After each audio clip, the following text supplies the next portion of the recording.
नमस्कार दोस्तों, मैं हूं आपका अकाउंट्स का टीचर दीपक शर्मा और मैं आप सभी का स्वागत करता हूं। आज की क्लास में हम पढ़ने वाले हैं बीकॉम फर्स्ट ईयर या जिसे आप बीकॉम फर्स्ट सेमेस्टर भी कहते हैं, उसका चैप्टर डिसोल्यूशन। डिसोल्यूशन ऑलरेडी आप पढ़ चुके हैं क्लास 12th में, पर बीकॉम फर्स्ट ईयर में जो टॉपिक हम पढ़ने वाले हैं इस चैप्टर में वो कुछ एडवांस है। हम पढ़ने वाले हैं इंसॉल्वेंसी, और एग्जाम में भी इंसॉल्वेंसी का टॉपिक सबसे ज्यादा आता है। इंसॉल्वेंसी क्या है, इसका क्या मीनिंग है, कितने टाइप्स की होती है, न्यूमेरिकल कैसे करते हैं, इस पर ऑलरेडी मैं इस चैप्टर से रिलेटेड कई वीडियो अपलोड कर चुका हूं। लिंक आपको डिस्क्रिप्शन में मिल जाएगा। अगर आप चाहते हैं इस चैप्टर को बेटर तरीके से समझना तो प्लीज हमारी पहले की वीडियो भी जरूर देखें। आज मैं इस चैप्टर से रिलेटेड एक नया न्यूमेरिकल नया क्वेश्चन करने वाला हूं। तो शुरू करते हैं आज की क्लास डिसोल्यूशन के साथ। न्यूमेरिकल आज मैं करने वाला हूं वो है आर.एल. गुप्ता, वी.के. गुप्ता की बुक से क्वेश्चन नंबर 19। क्वेश्चन करने से पहले एक बार क्वेश्चन को जल्दी से पढ़ लेते हैं। क्वेश्चन कहता है कि एबीसी पार्टनर हैं और उनकी रेशो 3:2:1। उनकी बैलेंस शीट हमें दी हुई है 31 दिसंबर 2002 को। क्वेश्चन आगे कहता है the assets were realised as follows. Sundry debtor 9,000 मिले हैं, प्लांट एंड मशीनरी 20,000 में बिक गई है, स्टॉक ए ले गया है 12,000 में, क्रेडिटर को हमने 19,000 पे कर दिए इन फुल सेटलमेंट, रियलाइजेशन के खर्चे हो गए 1,000 रुपए, सी दिवालिया हो चुका है और वो सिर्फ 500 रुपए ही पे कर सकता है। देखिए यहाँ पे क्वेश्चन में लिखा है सी दिवालिया हो गया, जबकि पार्टनर कितने हैं, 3, ए बी सी। तो एक पार्टनर दिवालिया हो गया, इसका मतलब ये वन पार्टनर इंसॉल्वेंसी का क्वेश्चन है। देखिए जहां पे वन पार्टनर इंसॉल्वेंसी की बात आती है तो वहीं पर गार्नर वर्सेस मरे का रूल भी आता है। गार्नर वर्सेस मरे का रूल बहुत ही मेन है, इसको समझना बहुत जरूरी है। इसी के अकॉर्डिंग हम वन पार्टनर इंसॉल्वेंसी के न्यूमेरिकल को सॉल्व करते हैं। ये रूल क्या है, इसके लिए मैं ऑलरेडी वीडियो बना चुका हूं, लिंक आपको डिस्क्रिप्शन में मिल जाएगा। प्लीज उस वीडियो को भी जरूर देखें, तभी आपको ये वीडियो ये टॉपिक समझ आएगा। फिर क्वेश्चन आगे कहता है पास कीजिए journal entries and pass prepare the necessary dissolution account applying Garner versus Murray decision. तो please Garner versus Murray decision की वीडियो भी जरूर देखें। तो क्वेश्चन मैं ऑलरेडी पढ़ चुका हूं, अब हम इसके न्यूमेरिकल को सॉल्व करते हैं। जैसा कि आपको पता है डिसोल्यूशन के क्वेश्चन में सबसे पहले हम रियलाइजेशन अकाउंट बनाते हैं, फिर पार्टनर्स कैपिटल और उसके बाद कैश या बैंक अकाउंट बनाते हैं। तो रियलाइजेशन अकाउंट कैसे बनाते हैं, बिल्कुल वैसे ही जैसे क्लास 12th में बनाते थे। फर्स्ट ईयर में रियलाइजेशन अकाउंट में कोई चेंज नहीं है, जो भी चेंज होगा वो होगा पार्टनर्स कैपिटल अकाउंट में। तो देखिए रियलाइजेशन अकाउंट बिल्कुल वैसे ही, जैसे याद कीजिए सबसे पहले हम क्लास 12th में डेबिट साइड पे लिखते थे टू एसेट्स या टू सन्ड्री एसेट्स, और यहां पर हम उन एसेट्स को लिखते थे जो एसेट्स बिक सकती हैं, रियलाइज हो सकती हैं। तो जरा बैलेंस शीट की एसेट्स पे जाइए, सबसे पहले आपको बैंक नजर आएगा। बैंक, क्या हम बैंक को बेच सकते हैं? बैंक में रखा हुआ अमाउंट तो ऑलरेडी कैश फॉर्म में है, तो यहां पे कैश और बैंक को हम नहीं लिखते हैं। उसके बाद लिखा है डेटर 12,000, डेटर के नीचे आपको नजर आएगा लेस प्रोविजन 1,000। तो देखिए डेटर को कैसे लिखते हैं, सबसे पहले आप यहां लिखेंगे डेटर 12,000 और जो उसका प्रोविजन होता है उसे आप क्रेडिट साइड पे लिखते हैं बाय प्रोविजन 1,000। तो इस तरीके से आपको डेटर और उसका प्रोविजन रिकॉर्ड करना है। फिर है प्लांट एंड मशीनरी। तो देखिए प्लांट एंड मशीनरी कैसी एसेट्स है, बिक सकती है, तो इसको लिखा जाएगा प्लांट एंड मशीनरी और ये है आपकी 30,000। उसके बाद आप देखें तो लिखा हुआ है स्टॉक। स्टॉक भी कैसी एसेट्स है, जो बिक सकती है, रियलाइज हो सकती है। देखिए कुल मिलाकर हमें एसेट्स के नीचे वो प्रॉपर्टी, वो एसेट्स लिखनी है जो बिक सकती हैं। जो नहीं बिक सकती उन्हें हमें यहाँ पे शो नहीं करना, जैसे कैश और बैंक, उन्हें हम यहां नहीं लिखेंगे। स्टॉक हमारा देखा जाए तो है 18,000। उसके बाद आपको प्रॉफिट एंड लॉस अकाउंट नजर आ रहा है 24,000 रुपए का। देखिए प्रॉफिट एंड लॉस ये तो हमारा एक लॉस है। क्या लॉस कुछ बिक सकता है? नहीं। यहां पर हम रियल एसेट्स दिखाते हैं, machine, furniture, stock, debtor, plant, जो बिक जाए। तो प्लांट प्रॉफिट एंड लॉस ये लॉस है, ये नहीं बिकेगा, इसको हम यहां शो नहीं करेंगे, ये जाएगा पार्टनर कैपिटल के डेबिट साइड पर। तो इस समय हमारे पास 3 एसेट्स हैं और अगर हम इनका टोटल कर दें तो ये हो गया हमारा 60,000। 60,000 हमारी एसेट्स है। सेकंड स्टेप हमारा होता है क्रेडिट साइड पे हम लिखते हैं बाय लाइबिलिटीज। लाइबिलिटीज के नीचे हम वो लाइबिलिटी लिखते हैं जो हमें आउटसाइडर को पे करनी है। जैसे आप क्वेश्चन देखें तो सन्ड्री क्रेडिटर्स लिखा हुआ है 26,000 रुपए, तो हम यहां लिखेंगे सन्ड्री क्रेडिटर्स हमें कितने रुपए पे करने हैं, 26,000 रुपए। उसके बाद देखिए लोन फ्रॉम ए कौन है, पार्टनर है, तो आउटसाइडर थोड़ी ना है। अगर ये लोन हमने लिया होता बैंक से, किसी बाहर के पर्सन से, तो हम यहां जरूर लिखते, लेकिन ये लोन किसका है, पार्टनर का। तो पार्टनर कोई आउटसाइडर नहीं है, पार्टनर का लोन या पार्टनर से रिलेटेड लायबिलिटी यहां पर कभी भी नहीं आएगी। अगर आपको यहां पर भी कंफ्यूजन है कि लायबिलिटीज में क्या लिखते हैं, एसेट्स में क्या लिखते हैं, तो प्लीज पहले की वीडियो को जरूर देखें। फिर क्वेश्चन में लिखा है रिजर्व। देखिए रिजर्व होता है पार्टनर की सेविंग, पार्टनर का जोड़ा हुआ पैसा।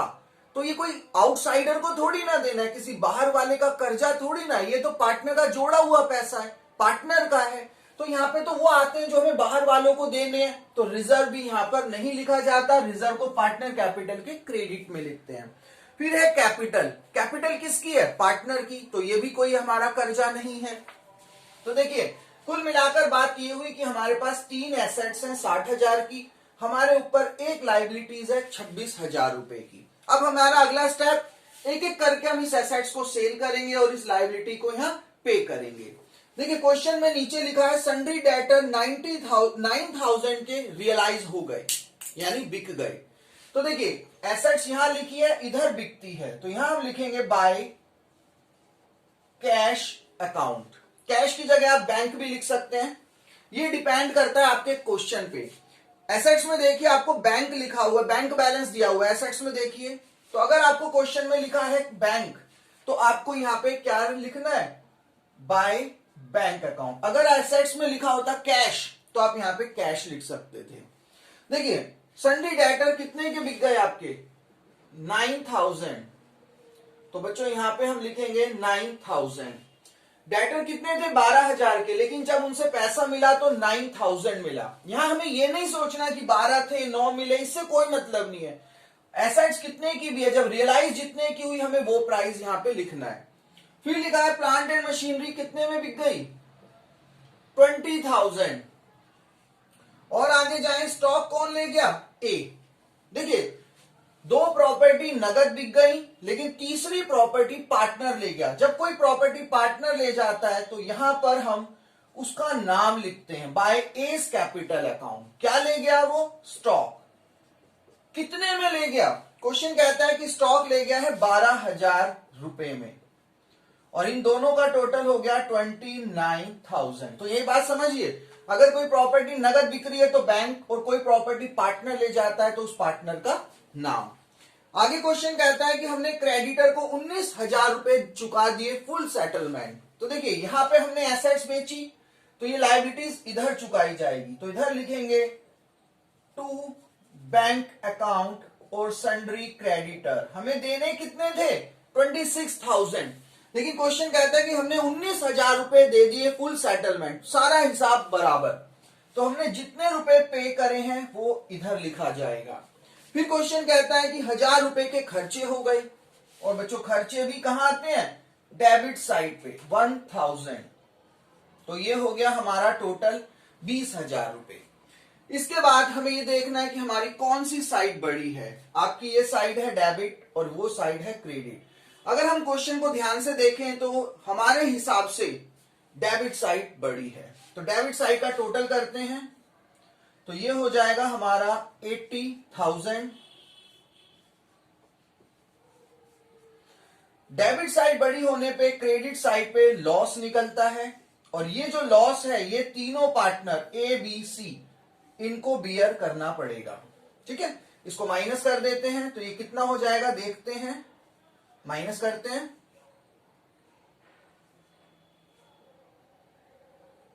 12,000 का लॉस हो गया। और अगर आपकी क्रेडिट साइड बड़ी होती तो डेबिट पे आता प्रॉफिट। अब ये जो लॉस हुआ है 12,000 का, ये एबीसी अपनी प्रॉफिट रेशियो में बांटेंगे, और प्रॉफिट रेशियो 3:1, तो ये हो गया इनका 6,000, 4,000 और 2,000। तो इस तरीके से हमारा रियलाइजेशन अकाउंट पूरा होता है। अब हम बात करते हैं partner capital account. Partner capital account एक बहुत मेन टॉपिक है इस पूरे चैप्टर में। तो देखिए इसको कैसे बनाते हैं। पार्टनर्स कैपिटल की शुरुआत जो होती है वो होती है क्रेडिट साइड से बाय बैलेंस बीडी या ब्रॉट डाउन। लाइबिलिटी में देखिए ए की कैपिटल दी हुई है हमें 20,000 और बी की है 10,000 और सी की कैपिटल हमें दी हुई है 2,000। तो सबसे पहले हमें उनकी कैपिटल को लिखना है। सेकंड स्टेप देखिए, लाइबिलिटी में क्या कोई रिजर्व या प्रॉफिट एंड लॉस है, चेक करिए। रिजर्व दिया हुआ है 12,000 रुपए। बच्चों रिजर्व के साथ साथ वो आपको प्रॉफिट एंड लॉस भी दे सकता है लाइबिलिटी पे। अगर लाइबिलिटी पे रिजर्व है, प्रॉफिट एंड लॉस है, तो उसको हमें क्रेडिट साइड पे लिखना है। तो इस समय हम क्वेश्चन देखें तो हमें रिजर्व मिला। कितना है रिजर्व? 12,000 रुपए। वही 12,000 उसको अपनी रेशो में बांट दीजिए। तो रेशो में बांटेंगे तो आ जाएगा 6,000, 4,000 और ये हो जाएगा 2,000। तो सेकंड स्टेप, लाइबिलिटी में क्या देखना है, रिजर्व या प्रॉफिट एंड लॉस। अब बात करते हैं एसेट्स की। एसेट्स में भी देखिए आपको एक प्रॉफिट एंड लॉस मिल रहा है। अगर एसेट्स पर प्रॉफिट एंड लॉस है तो वो हमें डेबिट पे लिखना है। देखिए यहां पे कंफ्यूज नहीं होना है, प्रॉफिट एंड लॉस कहीं भी मिल सकता है, लाइबिलिटी पे भी और एसेट्स पे भी। लाइबिलिटी पे है तो क्रेडिट पे लिखिए, एसेट्स में है तो डेबिट पे लिखिए। तो यहां पे हम लिखेंगे to profit and loss account. कितना है? ये है 24,000 रुपए। तो वही प्रॉफिट रेशो में बांट दीजिए। तो ये हो जाएगा आपका 12,000 और ये हो जाएगा आपका 8,000 और ये हो जाएगा आपका 4,000। ठीक है, इसके बाद आगे, इसके बाद हम आते हैं बच्चों रियलाइजेशन की डेबिट साइड पर। यहां पर देखिए कहीं पर भी कहीं पार्टनर का नाम है नहीं है। क्रेडिट पर आइए, देखिए ये रहा पार्टनर का नाम। जो ए है वो क्या ले गया था? 12,000 के स्टॉक ले गया था, क्रेडिट पर है। अब आप इसको लेजर पोस्टिंग करेंगे तो ये क्रेडिट पर है तो पार्टनर में कहा जाएगा? डेबिट साइड पर। नाम लिखा जाएगा टू रियलाइजेशन अकाउंट और ब्रैकेट में आप लिख सकते हैं स्टॉक, क्योंकि वो क्या ले जा रहा है? स्टॉक ए। तो ए के कॉलम में लिखेंगे 12,000 रुपए। और मान लीजिए अगर पार्टनर का नाम डेबिट पर होता तो हम उसे कहां पे ट्रांसफर करते? क्रेडिट साइड पर। अच्छा आगे चलते हैं, इसमें लॉस हुआ था। लॉस कहां हुआ था? क्रेडिट साइड पर। तो इसे जब ट्रांसफर करेंगे तो डेबिट साइड पर। तो यहां लिखेंगे टू रियलाइजेशन अकाउंट और ब्रैकेट में आप लिख सकते हैं लॉस। ए को लॉस हुआ था 6,000 रुपए, बी को हुआ था 4,000 रुपए और सी को हुआ था 2,000 रुपए। मान लीजिए यहां लॉस की जगह अगर यहां प्रॉफिट निकलता डेबिट पर तो वो क्रेडिट में ट्रांसफर होता। सिंपल। देखिए यहां तक मैंने अभी कोई इंसॉल्वेंसी की बात नहीं की, कोई गार्नर वर्सेस मरे की बात नहीं की, लेकिन अब हम चलते हैं गार्नर वर्सेस मरे की तरफ। यहां तक हमने नॉर्मल वही करा है जो हम क्लास 12th में करते थे। अब क्लास 12 से थोड़ा आगे का चलते हैं। अब देखिए गार्नर वर्सेस मरे के कुछ प्रिंसिपल हैं, कुछ रूल हैं जिन्हें हमें फॉलो करना पड़ता है। तो पहला रूल ये है कि जो सॉल्वेंट पार्टनर है, सॉल्वेंट, दिवालिया कौन हुआ है क्वेश्चन में? देखिए सी, ये दिवालिया है तो ए और बी दिवालिया नहीं है। जो दिवालिया नहीं है उन्हें हम कहते हैं सॉल्वेंट पार्टनर। तो जो सॉल्वेंट पार्टनर है वो अपने अपने लॉस को लाएंगे। पहला रूल, ए को कितना लॉस हुआ? 6,000, बी को कितना? 4,000 लॉस हुआ था ना।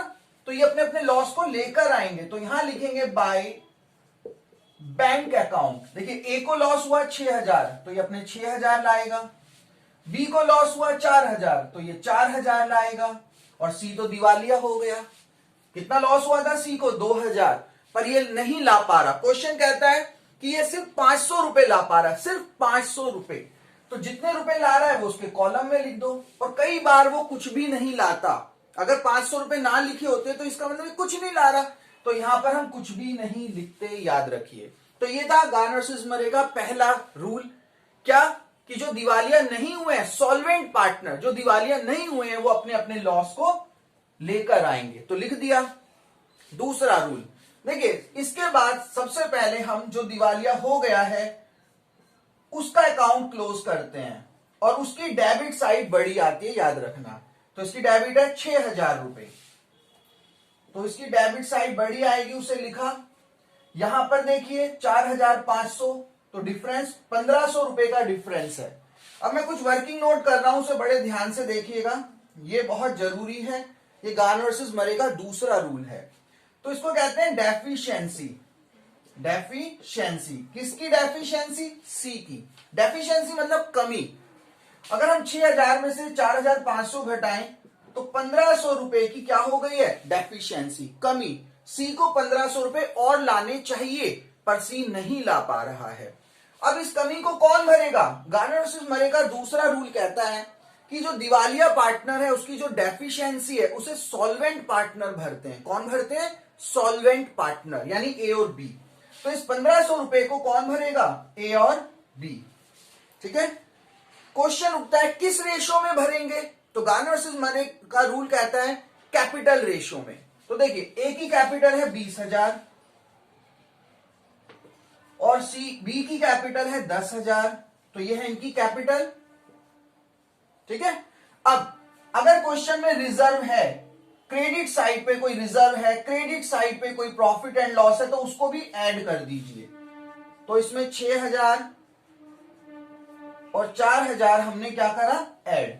और रूल कहता है कि अगर डेबिट साइड पर कोई प्रॉफिट एंड लॉस है तो उसे माइनस कर दीजिए। देखिए ये रूल मैं ऑलरेडी पहले बता चुका हूं, देखिए मैं फिर समझा रहा हूं। पहले सॉल्वेंट पार्टनर की कैपिटल लिखिए, क्रेडिट साइड पे कोई रिजर्व है, कोई प्रॉफिट एंड लॉस है क्रेडिट पर, तो उसे जोड़ दीजिए, और डेबिट साइड पे कोई प्रॉफिट एंड लॉस है तो उसको माइनस कर दीजिए। यहां से उनकी कैपिटल रेशो निकल कर आती है। तो अगर हम देखें तो यहां पर हमारा निकलेगा 14,000 और यहां पे हम अगर करें तो हमारा हो जाएगा कितना? 6,000। रेशो है 14,000 और 6,000 रुपए। अब इसको कैंसिल करके हम यहां से कैपिटल रेशो निकालते हैं। देखिए इसको अगर हम कैंसिल करें तो ये हो जाएगा 14:6 और थोड़ा सा छोटा करें तो ये हो जाता है 7:3। तो अल्टीमेटली ए और बी की कैपिटल रेशो आई है 7:3। किस तरह से कैपिटल रेशो आती है वो मैं आपको बता चुका हूं। पहले हमें इनकी कैपिटल को लिखना है, क्रेडिट साइड पे अगर रिजर्व है और क्रेडिट साइड पर प्रॉफिट एंड लॉस है तो उसे प्लस करिए, और डेबिट साइड पर अगर प्रॉफिट एंड लॉस है तो उसको माइनस करिए, तो हमें मिलती है कैपिटल रेशो। कैपिटल रेशो हमारी 7:3। इसका मतलब ये हुआ कि जो सी की डेफिशिएंसी है उसे ए और बी 7:3 में बियर करेंगे। देखिए किस तरीके से। तो सबसे पहले बात करते हैं ए के शेयर की। कितनी डेफिशिएंसी है? 1500 रुपए। कौन बियर करना है? ए कर रहेगा। किस रेशो में? 7:3 यानी 7/10। तो इसको कैंसिल करके आएगा 1,050। तो ए कितना लॉस बियर करेगा? 1,050। अब बात करते हैं बी की। बीज शेयर डेफिशिएंसी 1500 है, बी करेगा। बी की रेशो कितनी है? 3/10। तो ये हो जाएगा 450। तो जो डेफिशिएंसी है सी की उसे ए और बी मिलकर पूरा करते हैं। तो देखिए इसको लिखते कैसे हैं?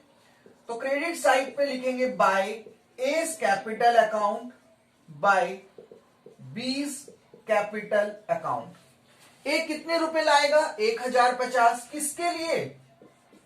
सी के लिए। बी कितने बियर करेगा? 450। और ये दोनों सी के कॉलम, दिवालिया पार्टनर के कॉलम में इसे लिखना है। अब आप देखिए दिवालिया पार्टनर का टोटल बैलेंस बराबर हो गया है। इसका एक इफेक्ट और पड़ता है, डेबिट साइड पे जो पार्टनर दिवालिया है हम उसका नाम लिखते हैं टू सीज कैपिटल अकाउंट। सी अपनी डेफिशिएंसी किससे बियर करवा रहा है? ए से। ए 1,050 रुपए बियर कर रहा है तो ए का अकाउंट कम होगा, और बी 450। तो आपको याद रखना है, पहले कैपिटल रेशियो निकालनी है, कौन कितने बियर करेगा, उसे क्रेडिट साइड पे लिखना है, और फिर इंसॉल्वेंट पार्टनर के नाम से उसे डेबिट साइड पे भी लिखना है। अब ये हमारा पूरा हो चुका है। अब हमें इसके टोटल करने की जरूरत है, तो जल्दी से टोटल कर लेते हैं। देखिए इसका टोटल अगर करें तो ये आएगा 32,000। इसका टोटल होता है 18,000। दोनों तरफ लिखते हैं 18,000 32,000। यहां पे जो डिफरेंस निकलता है उसे हम टू बैंक अकाउंट से पूरा करते हैं, माइनस करते हैं जल्दी से। तो ये आ जाएगा हमारा 950, और इसको माइनस करें तो ये हो जाएगा हमारा 5,550। इस तरीके से हमारा कैपिटल अकाउंट पूरा होता है। अब हम बात करते हैं कैश अकाउंट की। अकाउंट हमें बनाना है, लास्ट में बैंक अकाउंट बनता है। अगर बैंक अकाउंट की दोनों साइड इक्वल आ जाए तो समझ लीजिए कि आपका क्वेश्चन सही है। तो देखिए बैंक अकाउंट की जो शुरुआत होती है वो होती है डेबिट साइड से, टू बैलेंस बीडी। अगर आप बैलेंस शीट के एसेट्स में देखें तो बैंक बैलेंस आपको 2000 रुपए का दिया हुआ है।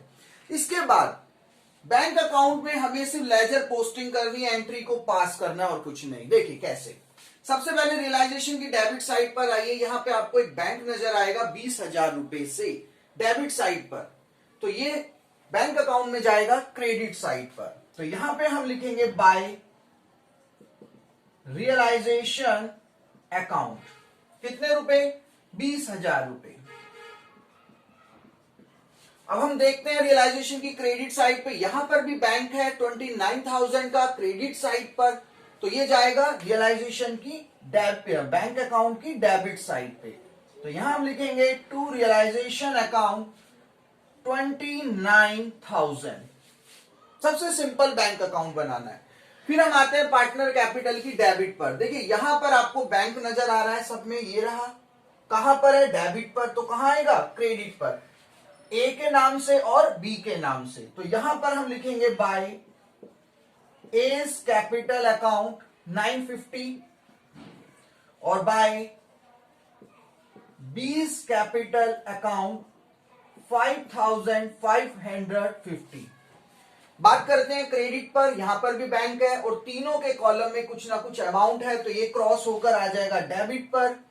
तो लिखेंगे to as capital account, A कितने रुपए लाया था, 6,000। फिर लिखेंगे टू बीज कैपिटल अकाउंट, बी कितने लाया था, 4,000। और फिर लिखा जाएगा लास्ट में टू सीज कैपिटल अकाउंट, और सी लाया था 500 रुपए। ये हमारा हो गया, और कहीं बैंक नहीं है। लेकिन एक चीज और, अगर आप बैलेंस शीट की लायबिलिटी देखें तो वहां पर लोन फ्रॉम ए लिखा था। देखिए कभी भी पार्टनर का जो लोन होता है, पार्टनर का जो लोन होता है वो हमेशा बैंक अकाउंट के क्रेडिट पर लिखा जाता है, ये हमें ध्यान रखना है। तो यहां पर अगर हम क्वेश्चन देखें तो क्वेश्चन में लिखा है बाय एज लोन, कितना लोन था ए का, 15,000 रुपए, लायबिलिटी साइड पे आपको मिलेगा। तो हमने पार्टनर का लोन हमेशा बैंक या कैश के क्रेडिट साइड पे लिखना है।